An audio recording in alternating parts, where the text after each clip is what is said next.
नमस्कार दोस्तों, स्वागत है आपका हमारे चैनल पर। आज हम बात करने जा रहे हैं एक ऐसे शहर की कहानी जो सिर्फ ओडिशा का ही नहीं बल्कि भारत का भी एक ऐतिहासिक रत्न है, कटक, जिसे हम सिल्वर सिटी कहते हैं। लेकिन सवाल यह है, कटक सिल्वर सिटी कैसे बना? यहाँ का दशहरा अलग क्यों है? इस वीडियो में हम देखेंगे 5 हिस्सों में। पहला, कटक का इतिहास और राजधानी के रूप में इसका दौर। दूसरा, दशहरा और दुर्गा पूजा की ओरिजिन। तीसरा, सिल्वर फिलिग्री कला और पंडालों की शान। चौथा, आज के समय का कटक और यहाँ का महोत्सव। पांचवा, आपके लिए एक सवाल जिसका जवाब हमें कमेंट्स में चाहिए। तो चलिए शुरू करते हैं। कटक की स्थापना हुई थी 999 एडी में राजा मर्कातकेश्वर ने महानदी के किनारे। शुरू से ही ये एक स्ट्रेटेजिक और कल्चरल हब था। और दोस्तों, कटक के आसपास बने थे बड़े बड़े किला, जैसे बराबाती फोर्ट, जिसका निर्माण गंगा वंश के राजा अनंगभीमा देवा ने किया था।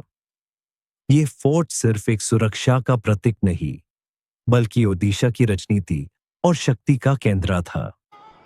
कटक लगभग 800 साल तक ओडिशा की कैपिटल रहा, जब तक कि 1918 में कैपिटल को भुवनेश्वर शिफ्ट नहीं किया गया। इस दौरान कटक सिर्फ राजनीति ही नहीं बल्कि कला, शिक्षा और व्यापार का भी केंद्र बना।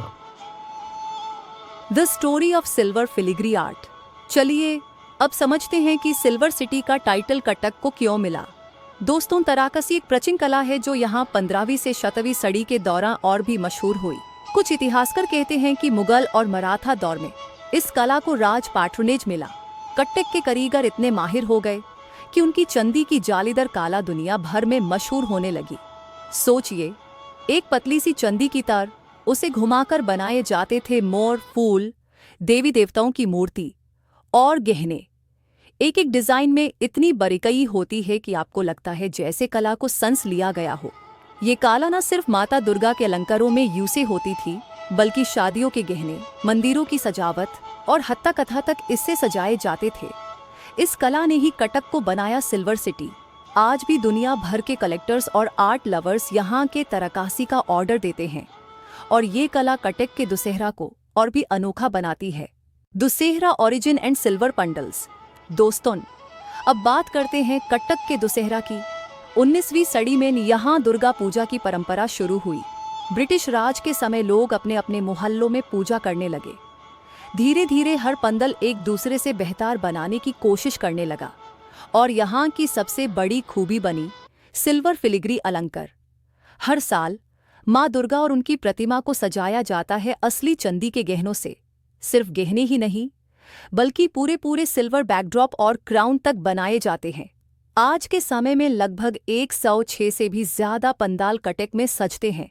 कोई जगन्नाथ टेम्पल का रेप्लिका बनाता है, कोई ताजमहल का, तो कोई मॉडर्न आर्ट दिखाता है, लेकिन हर पंडाल का दिल होता है सिल्वर फिलिग्री का काम।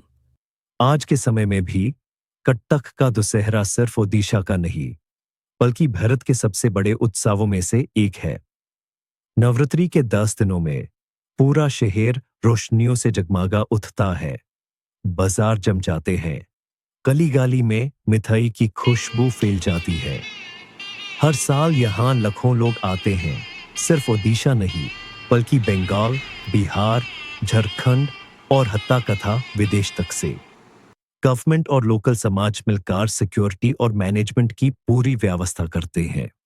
कटक का दशहरा आज एक cultural festival plus tourism hotspot बन चुका है। ये एक त्योहार से ज्यादा एक एक्सपीरियंस है। दोस्तों, ये थी कहानी कटक दशहरा और सिल्वर सिटी की। एक ऐसा शहर जो 1000 साल से अपने इतिहास, कला और परंपरा के लिए मशहूर है।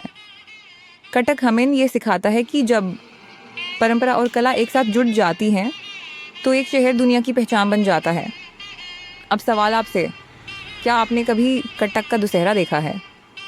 अगर हाँ, तो अपना अनुभव कमेंट बॉक्स में लिखिए, और अगर नहीं तो क्या आप इसे अपनी बकेट लिस्ट में शामिल करेंगे? वीडियो अच्छा लगा हो तो लाइक और शेयर ज़रूर कीजिए और चैनल को सब्सक्राइब करना ना भूलिए ताकि आपको मिलती रहे ऐसी ही रोचक कहानियाँ। मिलते हैं अगले वीडियो में तब तक के लिए जय माता दी।